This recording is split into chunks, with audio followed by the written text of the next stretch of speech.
இழந்ததை மீட்டெடுக்கக்கூடியவர் விஸ்வாமித்திரர். எல்லா சித்தர்களுமே பார்த்தீங்கன்னா ஒவ்வொருத்தரும் ஒரு சங்கல்பம் பண்ணியிருப்பாங்க. கொங்கண சித்தர் செல்வமும் புகழும் வேணும் தவம் பண்ணார். திருப்பதியில் போய் ஜீவசமாதி ஆயிட்டார். அப்போ செல்வமும் புகழும் உள்ள சாமி எதுங்க?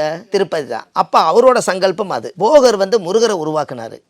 இன்றைக்கி பழனியில் குன்றெடுக்கும் இல்லாமல் குமரன் இருக்குன்னு சொல்லி ஃபஸ்ட்டு முருகனை உருவாக்குனார் போகர். அவர் ஒரு சங்கல்பத்தை எடுத்து அந்த முருகனுக்கு சமர்ப்பணம் பண்ணார். இதே மாதிரி தான் இவர் விஸ்வாமித்தர் ஆதி காலத்தில் முன்னோர்களுக்காக பிறந்து முன்னோர்களுக்காகவே வாழ்ந்தவர். அதில் இழந்த சக்தியெல்லாம் மீண்டும் பெறணும் அப்படிங்கிறதுக்காக அந்த விஸ்வாமித்தருடைய ஆலயம் அந்த கோயில் இருக்குது. இதை பௌர்ணமி அன்னைக்கு அந்த கோவிலுக்கு போயிட்டு வர்றது ரொம்ப விசேஷங்க. ஏன்னா அங்கே சந்திரகாந்தத்தினுடைய சக்தி அங்கே இருக்குது. சந்திரகாந்தம் அங்கே ஒரு சக்தி அங்கே ஒன்று பிறக்குது. கடலில் நல்லா உருவாகுது. பௌர்ணமி அன்னைக்கு அந்த கோவிலில் பயங்கரமான விசேஷம். அந்த விஸ்வாமித்தருக்கு கிட்டத்தட்ட ஒரு 21 அபிஷேகம் பண்ணுறாங்க. அந்த அபிஷேகம் பண்ணின திருநூறு எடுத்து சாமி மேலே போட்டு அந்த திருநூரே நம்மளுக்கு கொடுக்குறாங்க. அதை பூசிட்டாலே நம்மளுக்கு அந்த பிரம்மகத்தி தோசை நிவர்த்தியா. இது ஒன்று.